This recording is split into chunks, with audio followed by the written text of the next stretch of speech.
저는 좋은 그리스도인이 되려면 정직해야 한다 생각합니다. 정직이라고 하는 말을 잘 사용한 사람이 구약의 다윗이에요. 다윗의 시편 51편은 여러분들 잘 아시다시피 다윗이 범죄한 후에 회개할 때 지은 시입니다. 근데 그 시에서 우리가 참 인상적인 말이 인상적인 느낌이 그 시를 읽을 때 다윗은 비록 범죄를 했지만 정직하다는 거예요. 하나님 앞에 정직하다는 거예요. 죄를 감추지 않았습니다.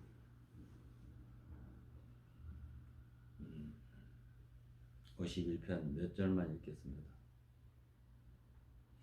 1절이에요. 하나님이여 주의 인자를 조차 나를 긍휼히 여기시며 주의 많은 자비를 조차 내 죄과를 도말하소서. 처음부터 죄를 얘기했습니다.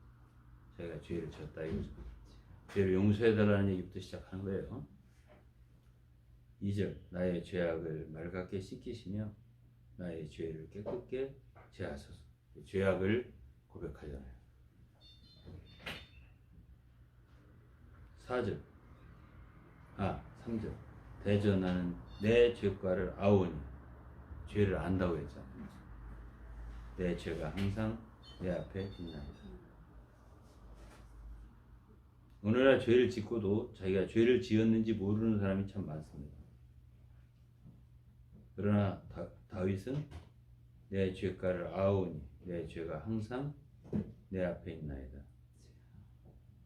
다른 사람 책임을 돌리지 않고 내 앞에 내 죄가 있다. 4절 내가 주께만 범죄하여 주의 목전에 악을 행하였사오니 주께서 말씀하실 때 의로우시다 하고 판단하실 때 순전하시다 하리이다.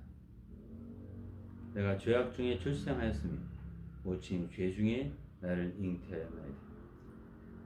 이제 자기의 철저한 죄를 고백하고 또 자신이 아주 죄로 짜여졌고 조성되고 아주 죄로 출생했다. 그렇게 고백을 하고 있습니다. 6절입니다. 중심에 진실함을 주께서 원하시오 내 속에 지혜를 알게 하시리라. 진실함을 주님이 원하신다. 그렇게 말했습니다. 그 다음에 10절이에요. 하나님이여 내 속에 정한 마음을 창조하시고 내 안에 정직한 영을 새롭게 하소서. 여기 정직이라는 말 나와요. 정한 마음, 깨끗한 마음입니다. 마음이 깨끗하기를 바라고요. 다윗은 정직한 영을 갖기를 원했습니다. 그런데 우리가 정직한 사람이 되려면 중요한 게 있어요. 그게 뭐냐면 양심입니다.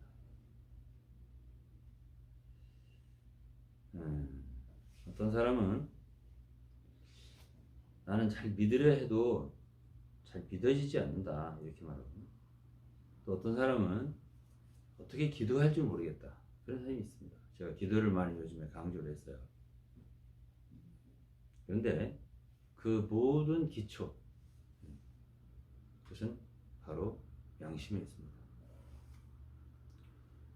깨끗한 양심 그것이 믿음의 기초입니다. 그리고 정직의 기초예요. 정직한 사람이 되려면 양심이 깨끗해야 돼요.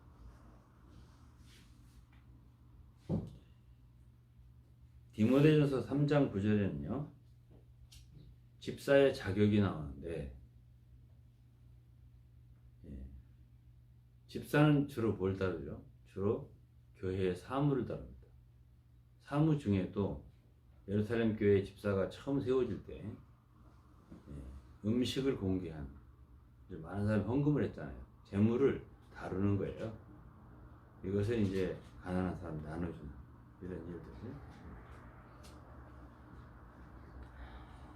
그 집사의 자격에서 사도 바울은 3장 9절입니다. 디모데전서 3장 9절 깨끗한 양심에 믿음의 비밀을 가진 자라야 할지니 그랬어요. 양심하고 믿음이 관계가 있단 말이에요. 우리의 양심은 깨끗하고 맑을수록 좋아요. 투명할수록. 예를 들어서 유리창에 먼지가 많이 꼈다든지 혹은 기름때가 많이 꼈다든지 그러면은 밖에 사물이 보이지 않아요. 그러나 깨끗한 유리창이에요. 맑아요. 투명합니다. 그러면은 밖에 사물이 잘 보여요. 하나님 빛이십니다. 하나님 말씀도 빛의 말씀이에요. 왜 우리에게 그것이 빛으로 다가오지 않느냐? 왜 믿음으로 다가오지 않느냐 하면 우리의 양심에 문제가 있기 때문에, 양심에 때가 꼈기 때문에 그렇습니다. 예. 그렇기 때문에 하나님 말씀이 있는 그대로 비춰지지 않는 거예요. 맑은 호수에는 달이며 나무며 모든 것이 다 그대로 비춰요. 우리 얼굴도 그대로 비춰요. 그러나 그 물이 혼탁하고 또 요동을 치고 그러면 아무것도 안 보입니다. 우리의 양심은 바로 이러한 기관입니다. 그래서 양심은 매우 중요하죠. 디모데전서에서 양심에 대해서 3장만 말한 게 아니에요. 1장도 말했습니다. 1장 18절에 바울은 디모데한테 이런 말을 했습니다.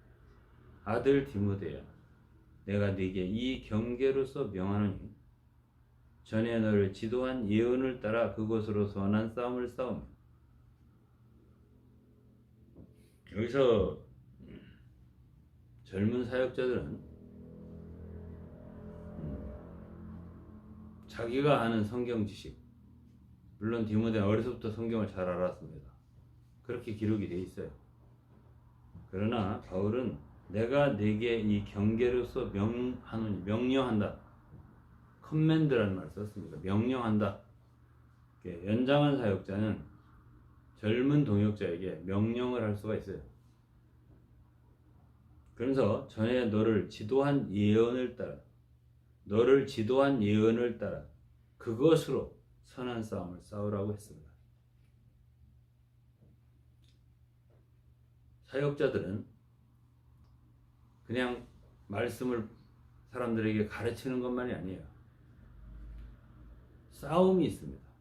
왜? 마귀가 있기 때문이죠. 마귀는 뭐하고 치냐면 인간의 육체하고 치네요. 가깝습니다. 죄와 가까워요. 이런 모든 것들이 사람들 속에, 심지어 성도들 속에 있기 때문에 싸움이 있는 거죠. 그 어떤 것으로 싸워? 진리로 싸웁니다. 네. 디모데는 바울에게서 배운 그러한 진리의 말씀, 그걸 가지고 선한 싸움을 싸우라, 이렇게 말을 했습니다. 교회는 어지러운 군대가 아닙니다. 향토예비군도 아니고 민병대도 아니고 각개전투도 아니고 매우 질서가 분명한 군대입니다. 이것은 구약의 민수기를 보면 잘 알 수 있어요.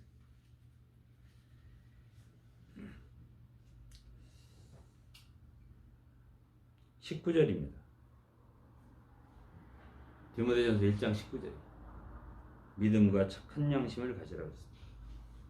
믿음과 양심이 관계가 있다고 제가 말씀드렸죠. 디모데전서 3장 9절도 같은 깨끗한 양심의 믿음의 비밀. 이 믿음과 양심을 관계에 지었죠. 19절도 마찬가지예요. 믿음과 착한 양심을 가져라. 어떤 이들이 이 양심을 버렸고 그 믿음에 관하여는 파선하였느니라. 자, 여기 또 양심과 믿음을 관련시켜서 말했어요. 그러니까 우리의 양심이 얼마나 깨끗한가는 우리가 얼마나 건강한 믿음을, 참 믿음을 소유하는 것과 매우 관계가 있다. 이거를 성경을 통해서 알 수가 있어요. 그 다음에 이제 20절은 디모데전서 1장 20절이에요. 매우 강하게 말합니다. 그 가운데 후메네오와 알렉산더가 있으니 그 가운데는 누구죠? 네? 믿음을 버린 사람들을 말하는 거예요. 믿음이 파손된 사람들, 양심을 버린 사람들이 있다는 거예요. 이들도 틀림없이 믿는 이들입니다. 믿는 이들이 아닌데 이런 얘기를 할 리가 없죠. 믿는 이들 가운데도 양심을 버리고 사는 사람들이 있다. 믿음이 이미 파손된 사람들이 있다. 그리고 그들의 이름을 거명했습니다. 후메네오와 알렉산더. 그들을 바울 사도는 그랬어요. 후메네오와 알렉산더가 내가 사단에게 내어준 것은 저희로 징계를 받아 회방하지 말게 하려 합니다. 이들은 양심이 없으니까, 양심 버렸으니까, 믿음에 파손했으니까 함부로 사도들을 당시에 주님이 세우신 말씀의 사역자들을 어떻게 했다고요? 회방한 거죠. 그래서 사도 바울은 그의 권위로, 그의 기도, 하나님이 주신 의임으로 사단에게 내어주고 그들로 하여금 징계를 받아서 회방을 못하게 했다. 이게 20절의 말씀이에요.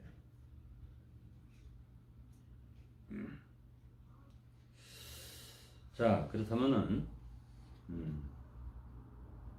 여러분들은 이제 성경을 통해서 양심이 중요하구나 이것을 이제 알 수가 있을 거예요.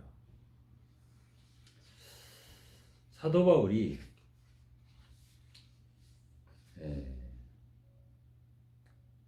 사도행전 23장 1절에 보면 성경을 조금 읽어볼게요. 오늘 사도행전 23장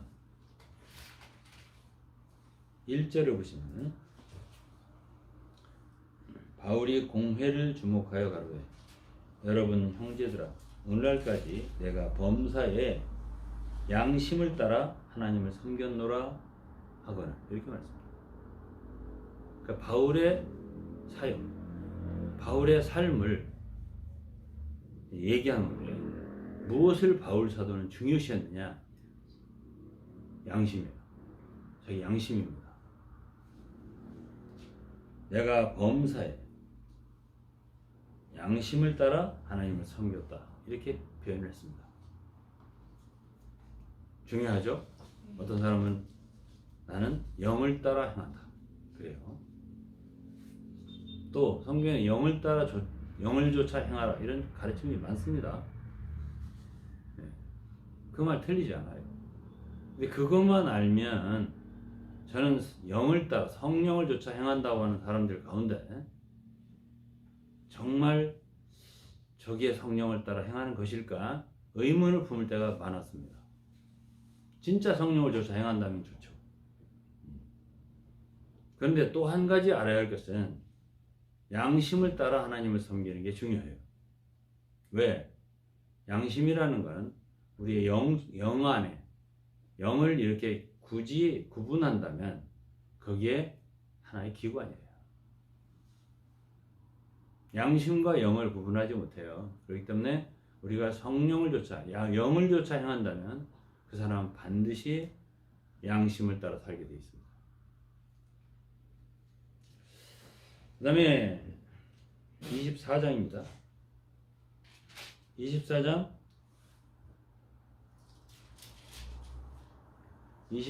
15절입니다. 저희의 기다리는 바 하나님을 향한 소망을 나도 가졌으니 곧 의인과 악인의 부활이 있으리라 합니다. 여기서 바울은 하나님을 향한 소망이 있다 말씀입니다. 그것은 의인과 악인도 다 부활한다. 이러한 믿음이에요. 또 그것이 소망이에요. 부활이 소망이에요. 16절 이것을 인하여란 뭐죠? 부활의 소망이에요. 나도 하나님과 사람을 대하여 항상 뭐라고 했죠? 양심에 거리낌이 없기를 힘쓰노라. 양심에 거리낌이 없기를 힘쓰노라 그랬어요.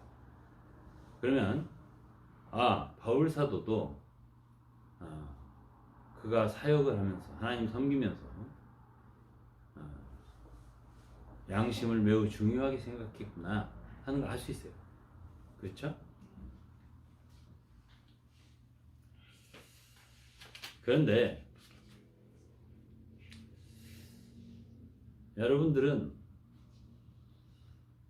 그렇게 쉽게 그러면 나도 양심을 지키면서 양심에 거리낌이 없게 잘 살아야 되겠구나 이렇게 이제 생각하고 간단하게 여길지도 몰라요. 그러나 저는 사역을 오래 했잖아요. 30년, 40년 됐잖아요. 저는 좀 놀란 적이 있어요. 왜냐하면 양심대로 살아야 된다. 양심 따라 살아야 된다. 또 뭐 행동하는 양심이다. 뭐 이런 정치인도 있었고요. 난 굉장히 그런 사람들은 진짜 양심대로 살 줄 알았어요. 근데 죄송한 얘기지만 말하는 거하고 사는 거, 행동하는 거, 생활하는 거 다른 얘기더라고요. 그리고 사람들이 말하는 양심이 저마다 다르더라고요. 그래서 그냥 바울처럼 양심에 거리낌이 없기를 힘쓰게 살아라 이 말 한마디를 해줘가지고는 양심을 따라 살 수 있는 사람이 몇이나 될까? 어렵겠다는 생각이 들더라고요. 오랜 세월이 지나서 제가 느낀 거고 깨달은 거예요. 그냥 성경에 이렇게 되어 있으니 걸 가르치면 다 양심에 따라 살 거 아니에요. 절대 그렇지가 않더라고요. 그래서 이제 오늘은 제가 조금 본질적으로 깊이 이 부분을 다루려고 해요. 아마 여러분들이 많이 생각해보지 않았을 거예요. 저는 이 부분을 깊이 생각했어요. 그 오래된 사역자가 그래서 필요한 거예요.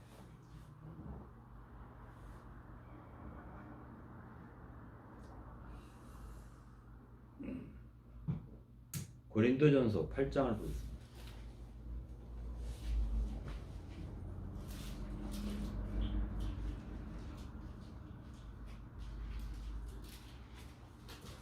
고린도전서 8장 7절입니다. 그러나 이 지식은 사람마다 가지지 못하여 어떤 이들은 지금까지 우상에 대한 습관이 있어 우상의 제물로 알고 먹는 거로 그들의 양심이 약하여지고 더러워지느니라. 여기 양심 얘기가 나오죠. 근데 이 양심은 7절에 이 지식은 사람마다 가지지 못하여 이랬죠. 그럼 양심하고 뭐가 관계가 있다는 얘기죠? 그렇죠. 지식하고 관계가 있다는 얘기예요. 자기가 어떻게 알고 있으면 그 양심이 그 정도만 정죄를 받는 거예요. 그 양심의 거리낌이 그 정도만 있는 거예요.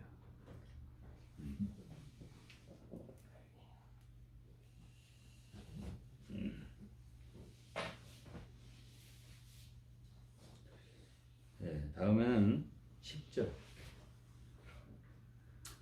지식 있는 네가 우상의 집에 앉아 먹는 것을 누구든지 보면 그 약한 자들의 양심이 담력을 얻어 어찌 우상의 제물을 먹게 되지 않겠느냐.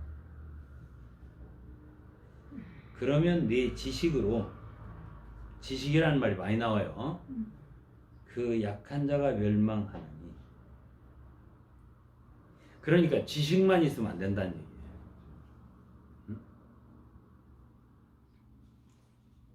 아는 지식으로 사람들을 함부로 가르치잖아요. 굉장히 위험할 수 있어요. 왜? 네 지식으로 그 약한 자가 멸망하나니. 그 약한 자가 멸망하나니. 자기는 성경에 옳은 지식까지 가르쳤다고 생각할 거 아니에요. 네? 근데 그 지식으로 한 성도가 멸망한다 그 말이에요. 그는 그리스도께서 위하여 죽으신 형제라. 이같이 너희가 형제에게 죄를 지어 그 약한 양심을 상하게 하는 것이 곧 그리스도에게 죄를 짓는 것입니다. 자기는 아는 성경 진리라고, 예? 말하자면 이것이 옳은 성경의 말씀이라고 가르쳤는데 결과는 어떻다고요? 결과는 형제가 멸망에 이르게 되고, 결국은 그렇게 가르친 결과는 그리스도께 죄를 짓는 거라. 이렇게 표현했습니다. 자, 그렇다라고 한다면은 우리의 지식이 어떠한 거에 따라서 우리의 양심은 상당한 영향을 받는다. 사실은요, 지식이 차라리 없다.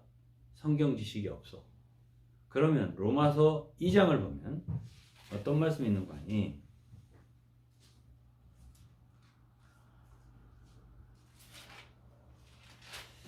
로마서 2장입니다. 로마서 2장.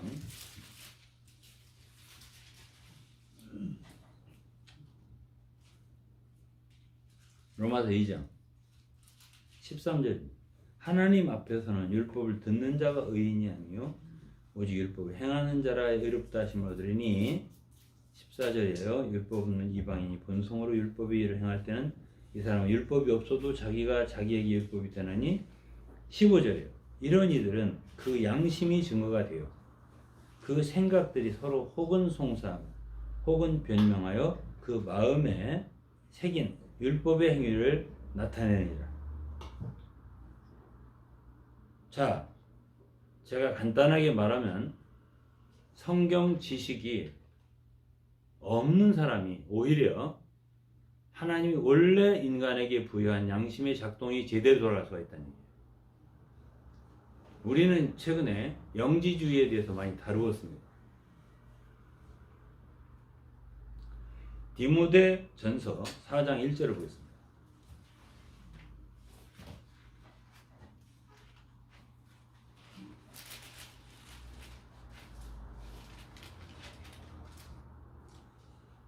그러나 성령이 밝히 말씀하시기를 후일에 어떤 사람들이 믿음에서 떠나 미혹하게 하는 영과 귀신의 가르침을 쫓으리라 하였으니, 자기 양심이 화인을 맞아서 외식함으로 거짓말을 하는 자들이, 양심이 화인 맞은 사람들이 있다는 얘기예요.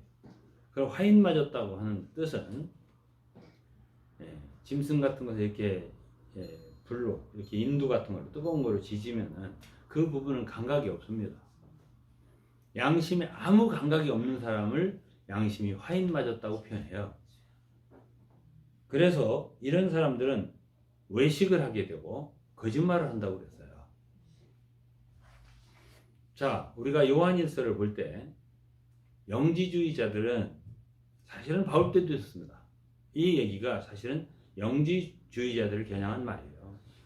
이들은 귀신의 가르침을 가르쳤습니다. 근데 그것이 하나님 말씀처럼 가르쳤죠. 뭐라고 했어요? 혼인을 금하고 식물을 펴라.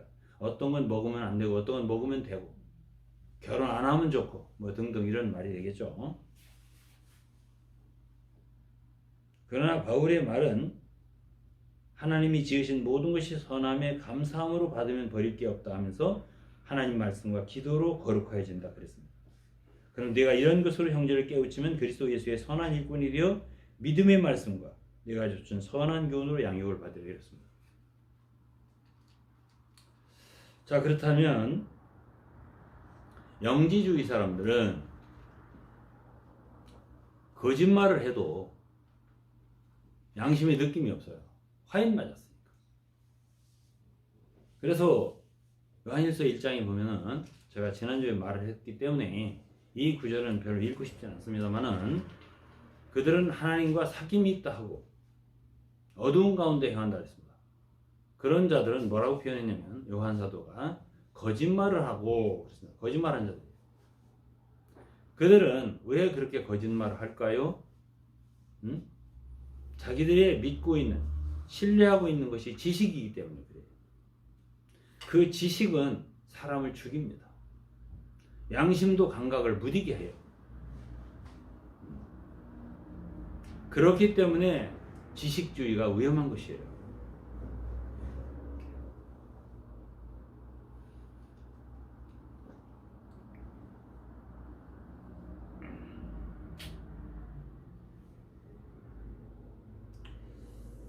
네. 양심이란 한 번에 깨끗해지는 게 아니에요. 양심이 건강하게 작동하는 사람이 성숙한 사람이에요. 수없는 연단을 거쳐야 돼요. 디모데전서 4장에는요, 바울이 제가 아까 얘기했지 않습니까? 디모데전서 4장 읽었죠? 그 뒤에 보면 이런 말을 했습니다. 망령되고 호탄한 신화를 버리고 오직 경건에 이르기를 연습하라 했습니다. 연습이라는 게 뭐겠어요? 연습. 연습이라는 건 훈련이에요. 그렇기 때문에 이 경건이라고 하는 건 양심과 관계돼요. 양심이 깨끗하지 않고 경건해질 수 있는 길은 없어요. 우리가. 그런데 이게 하루아침에 경건이 이루어지느냐? 그렇지 않다고. 경건을 연습하라 그랬잖아요. 응? 하루아침에 양심이 깨끗해질 수 있냐? 그렇지 않아요. 수없는 과정을 거치면서 내가 과연 이렇게 행하는 것이 합당한가? 우리의 양심의 소리를 들을 수가 있어야 돼요. 그리고 자기를 처리할 수가 있어야 돼요. 그래서 양심이라고 하는 것은 우리가 그저 우리 기본적으로 주어진 어떤 양심, 그것만 지키면 된다, 이렇게 생각하는 사람은 성숙하지 못해요. 잘하지 못합니다. 바울은 자기가 거리낌이 없는 양심, 깨끗한 양심으로 하나님 앞에 거리낌이 없도록 힘쓴다고 그랬습니다. 힘쓴다는 말은 거기에 노력이 들어가는 말이에요. 양심이 깨끗하게 거리낌 없게 살려면 노력이 필요하고요. 거기에 연습이 필요해요. 연단이 필요하다고요. 그냥 성숙할 수 있는 사람이 없어요. 저절로 그냥 시간만 가다 보면 그리스도인이 성숙한다? 그건 있을 수 없는 얘기예요.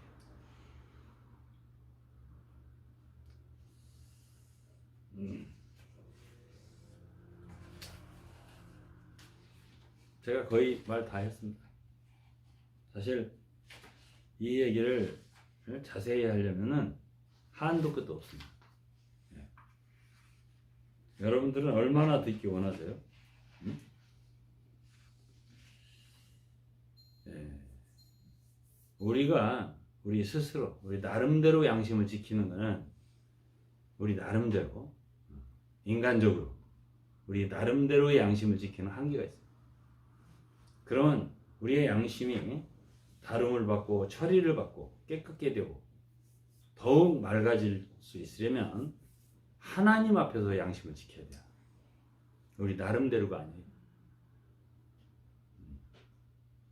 그렇기 때문에 우리가 기도가 필요한 것이에요. 제가 요즘에 기도를 많이 강조했어요. 그렇죠? 네. 그래서 회개가 많이 필요한 거예요. 우리의 말이며 행위며 행동 모든 것에서 하나님, 제가 이것이 옳습니까? 제가 과연 잘 말한 것입니까?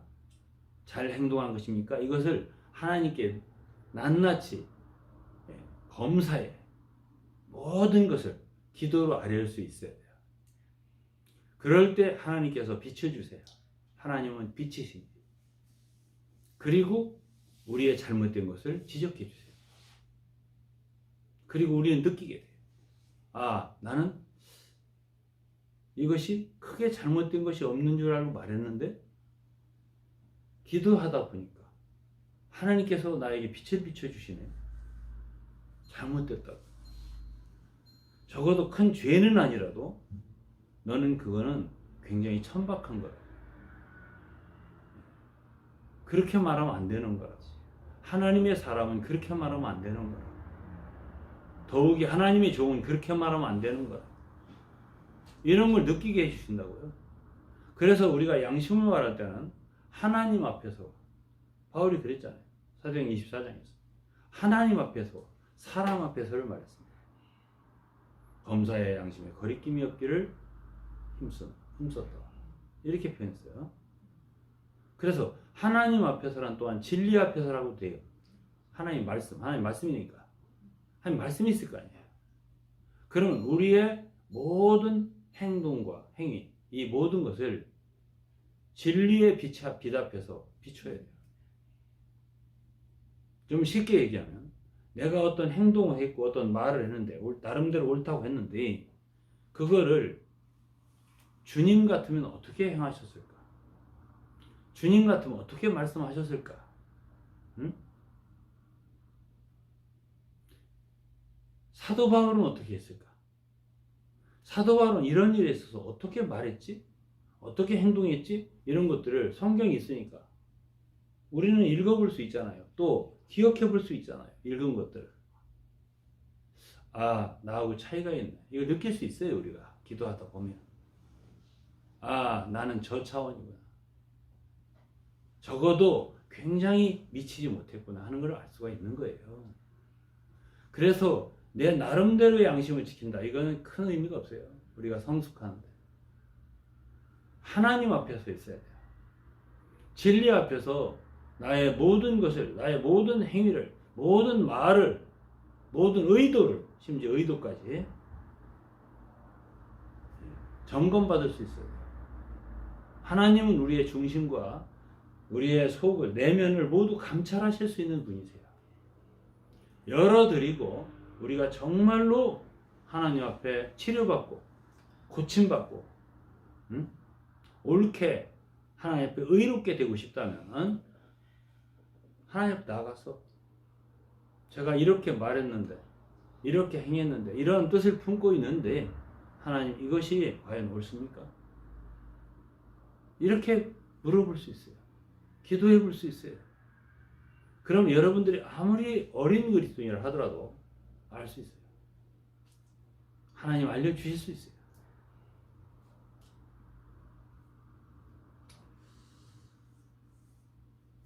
그 다음에는 교회 안에서도 성도들과 사람 앞에서 살아있잖아요. 그럼 우리 그리스도인들 첫 번째가 교회입니다. 교회 안에서 우리의 행위, 행동이 과연 내가 이렇게 행하는 것이 하나님 앞에 올바른가? 그리고 많은 성도들을 위해서, 교회를 위해서 유익한가? 하나님께 영광을 돌리는 일인가? 우리가 점검해 볼 수 있어요. 그리고 하나하나 점검할 때 주님은 우리에게 알려주실 수 있어요. 또 우리가 원한다면 고칠 수 있어요. 과거에는 몰랐어. 잘못 행했지만 징계도 중요해요. 그럴 때 우리의 잘못된 것이 떨어져 나갈 수 있어요. 질병에 걸렸다든지 참 어려운 환경이 우리에게 몰아닥쳤다든지 그러면 그때는 우리의 양심이 작동을 해요. 더. 아, 내가 잘못된 게 있었구나. 이렇게. 임종을 앞에 두잖아요. 그러면 그동안에 잠자던 양심 부분이 많이 살아나요. 그래서 죽을 때 되면은 죽을 때 돼서 철든다는 사람이 많습니다. 못된 남편들. 네? 네. 비교적 아내들은 좀 덜해요. 일생 부인 속만 썩이다가 죽을 때 되면은 양심이 살아나서 여보 미안해요. 속만 썩였어요. 그러면 부인이 하는 말이 너무 늦게 말씀하시네. 이렇게 이제 한다고 그러더라고. 이제 저는 들은 말이니까 확인한 바는 없고. 그렇게 하면 안 된다. 그 소리예요. 간단하게 말하면. 지금 살아있을 때, 젊을 때부터 여보 미안해. 내가 정말 당신 마음을 몰라서 이런 식으로 말을 해야 돼. 예? 이 다 부인 고생 짤짤이 시켜놓고서 속을 아주 문드러지고 썩게 만들어 놓고서 이제 죽을 때 돼가고 여보 내가 과거를 생각해볼게. 잘한 게 하나도 없어. 미안해. 그게 뭐야? 어? 그래서 예수 믿는다는 게 왜 좋은 거냐면은 응? 예수를 믿으면 교회를 오셔서 이렇게 양심의 고침을 받을 수 있잖아. 어? 그래서 좋은 거예요. 예? 여러분, 하나 그냥 더 얘기를 한번 해볼게. 예. 유태인을 수백만 학살한 사람이 있어요. 그 이름이 아히히만이라는 사람이에요. 그 사람을 참 수십 년 만에 저 남아메리카 어디서 체포를 했어요. 그리고서 이제 갖다 법정에 세웠을 거 아니겠어요? 예? 사람들이 놀랬다는 거예요. 왜 그러냐? 너무 태연한 거예요. 그래 수백만을 학살하고 죽였는데 예? 그동안 죄 속에 살았습니다. 나는 면목이 없습니다가 아니고 나는 위에서 시키는 대로 했습니다. 양심의 가책이 별로 없는 거고 그리고 얼마나 천연덕스럽고 태연하고 보통 사람과 똑같은 죄를 보고 사람이 놀랬다는 거예요. 네? 그러면 자 양심이란 지식의 영향을 받고 자기 확신의 영향을 받고 사상의 영향을 받는 알 수 있어요. 그렇죠? 그리고 단체주의 영향을 받아요. 네? 전체주의. 예를 들어서 교회도 전체주의적인 교회가 있어요. 대부분의 이단이 그렇습니다. 그런 이단에서는 어떤 사람 하나를 쫓아내고 막 욕하고 비판하고 그래도 양심의 가책이 별로 없어요. 왜? 그 집단 전체가 그 사람을 매도하니까. 나도 한마디 하는 거 별로 느낌이 없어요. 그러니까 우리 인간의 양심, 나는 양심에 따라 살았다 라고 하는 말을 그 사람이 누구냐에 따라 다른 거예요. 바울이 그렇게 말하는 거하고 그런 어떤 이단에 속해 있는 사람이 10년, 20년 이단에 맹종을 하면서 그 속에 푹 잠겨 있으면서 어떤 사람에 대해서 함부로 욕하고 비판하고 말하자면 회방하고 이런 말을 한단 말이죠. 그 사람이 자기는 양심 따라서 그 사람이 잘못했기 때문에 내가 이렇게 욕하는 거다. 말하는 거. 보세요. 북한이 거의 그런 사회입니다. 그렇죠. 공산당이 그렇잖아요. 그들이 말하는 게 맞는 게 있습니까? 별로? 양심에 맞는 게 있어요? 없죠. 거의 깡패 국가 수준입니다. 제가 볼 때는. 그렇다고 해서 그 공산당 순회들이 양심이 가책에 잠을 못 잤다 소리 듣지 못했어요. 그냥 악한 일을 막 자행하고 죽이고 막 해도 숙청시키고 해도 아무 느낌이 없어요. 얼굴이 편안해요. 그런 걸 보면 인간의 양심은 확실히 많은 요소에 의해서 영향을 받는다. 이걸 알 수가 있어요. 그래서 우리 자신이 철저히 하나님 앞에 처리받지 않으면 그런 집단에 의해서 뭘 나와야 돼요. 거기서는 절대 그 양심을 보호받을 수 없어요. 교회 생활 안에서도 조심해야 돼요. 우리 그리스도인들은 나 중심이어서는 안 돼요. 교회 중심이어야 돼요. 그리스도 중심이어야 돼요. 십자가 중심이어야 돼요. 말씀 중심이어야 돼요. 내가 중심이 되면 안 되는 거예요. 네? 그렇게 살다 보면 양심도 자기를 보호해요. 저 옳다고 생각해요. 무슨 문제가 있느냐 이거죠. 응? 그렇기 때문에 처리를 받아야 돼요. 왜? 그런 사람들은 몸에 대한, 교회에 대한 합당한 계시가 없는 거예요. 그건 간도고 회사도 그렇고 단체도 그렇고 공동체도 그렇고 심지어 동창회도 그렇고 어떤 사람들은 전체를 위한 사람이 있다고요. 전체를. 응? 그런데 어떤 사람도 그 안에 또 조그만 동거리를 또 만들어요. 자기 따르는 사람을 만들어요. 그래서 작은 동그라미 늘 생기게 하는 거지. 하나님의 교회는 그런 단체가 아니에요. 하나님의 교회는 군대 조직과 달라요. 많은 연대를 합해서 사단을 만든다든지 많은 사단을 만들어서 하나의 국방부를 만든다. 이거 아니에요. 그래서 통수권자 대통령이 통수라고. 이것이 국가의 군대지요. 그렇게 사단으로 나누어지는 게 아니에요. 교회는 모든 지체들이 왕이신 그리스도와 직접 머리에 그분이 직접 붙잡아요. 그리고 교회는 하나예요. 한 마음과 한 뜻으로 온전히 다 합하고 내가 돌보는 성도들을 교회 사람이 되게 만들어야 돼요. 내 사람이 되게 만들면 안 돼요. 그러나 그러한 것들이 습성화가 되면 어떻게 되느냐? 양심이 느낌이 없어져요. 당연한 관계다. 이렇게 생각을 하게 되죠. 네? 저는 제 아들이라도 저는 제 사람으로 생각하지 않습니다. 내 양심으로 말합니다. 그는 주님의 종이고 하나님의 사람이고 나도 마찬가지고 나도 주의 종이고 주님이 그를 세웠고 나도 주님이 세웠고 모든 사람을 동일하게 생각합니다. 진실입니다. 저는 옛날에 교회에서 떠날 때 있잖아요. 제가 출판사를 맡았었어요. 제가 한두 가지 마칠게요. 무에서 유를 만들어 놨습니다. 제가 시작할 때 아무것도 없었어요. 그때 당시 1983년에 시작했습니다. 그리고 17년 만에 정말 많은 걸 이루어 놨습니다. 재산도 엄청나게 이루어 놨습니다. 지금은 뭐 엄청나게 더 컸겠죠. 제가 떠날 때요. 떠나게 됐잖아요. 응? 내 권리를 주장해야겠어요? 하지 말아야겠어요? 예? 이거 이제 양심의 문제가 있는 것이에요. 이것이. 내가서 무에서 유를 만든 사람들.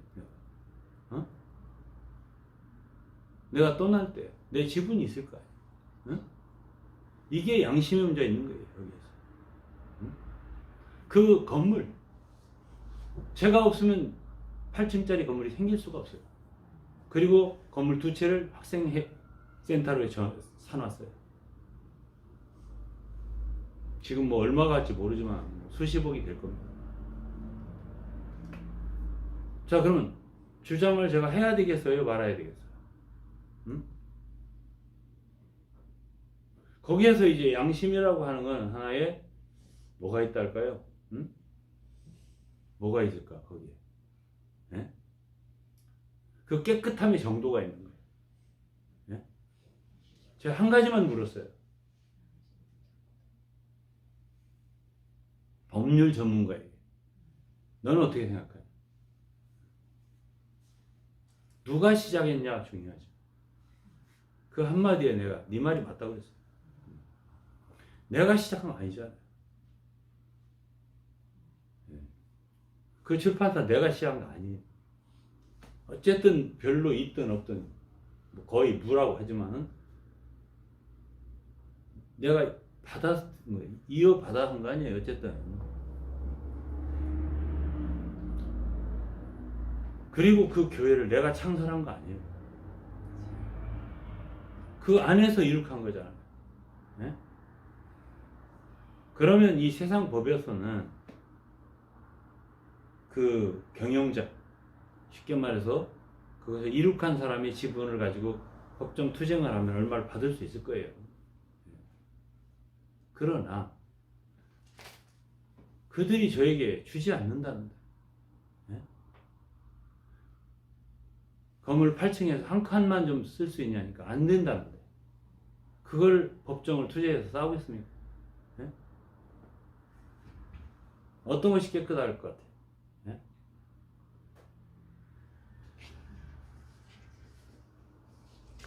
그래서 제가 말하는 것입니다. 양심이라고 하는 것은 과연 내가 이렇게 할 수 있는가? 인간적인 차원도 아니고 이 사회적인 차원도 아니고 법적인 차원도, 이 국가의 법적인 차원도 아니에요. 하나님의 성도로서 가장 선한 것이 무엇인가? 가장 깨끗한 것이 무엇일까를 찾는 거예요. 예? 그러려니까 어떻게 돼요? 많은 것을 잃어버리게 되죠. 포기하게 되는 거예요. 예? 상실하게 되는 거예요. 예. 교회 생활, 주님 섬기는 생활 쉽다고 생각하지 마세요. 쉽지 않아요. 예. 내려놓을 때는 과감하게 내려놓아야 돼요.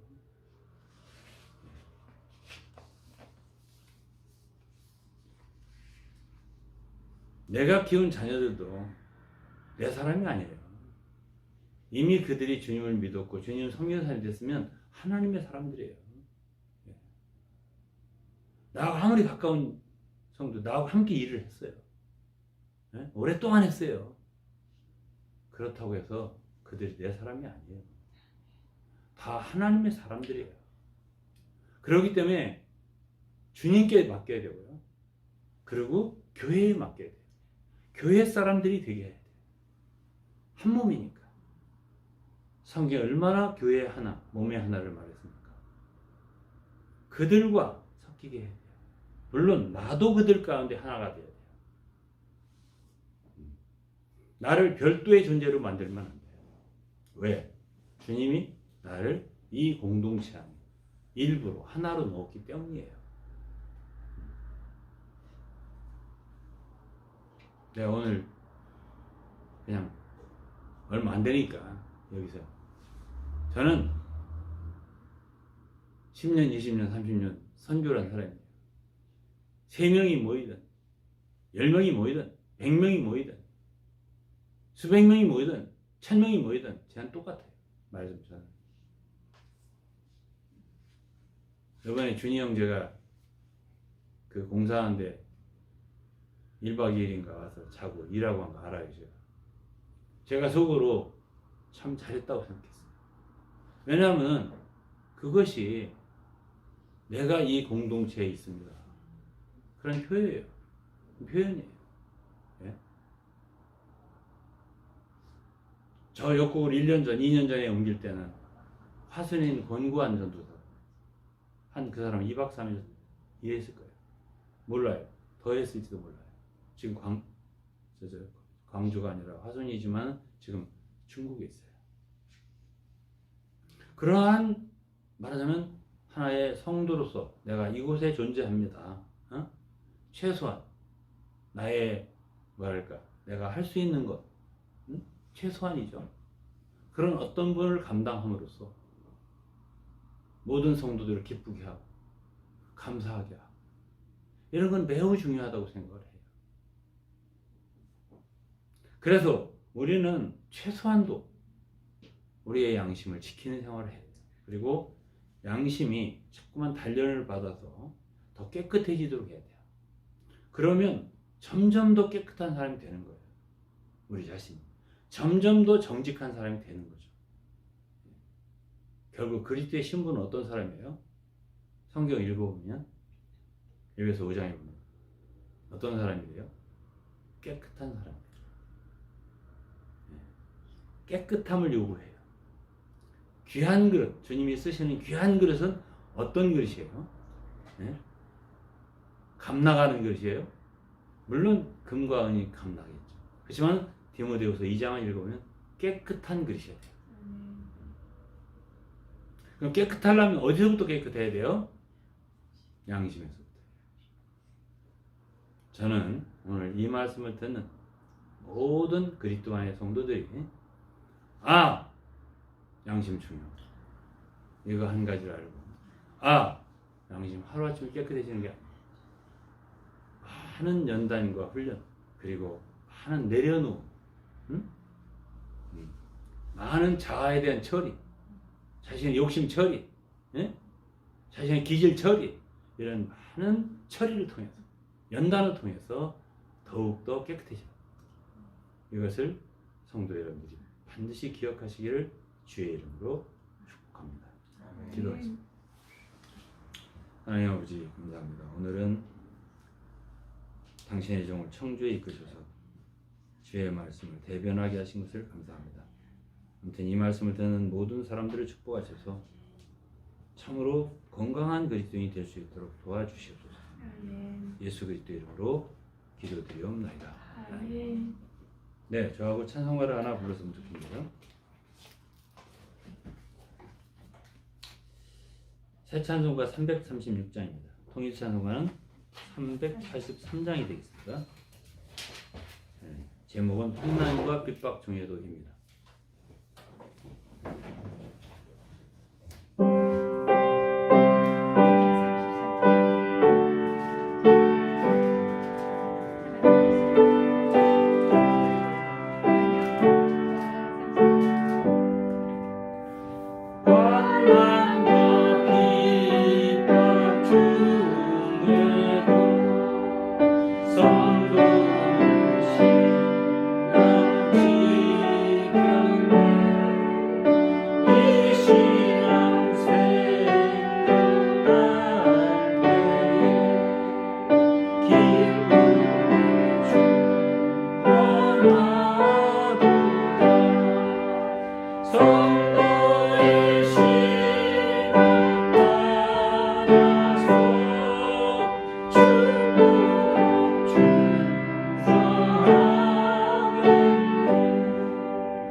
이 찬송을 제가 선택한 것은 특별히 2절 때문입니다.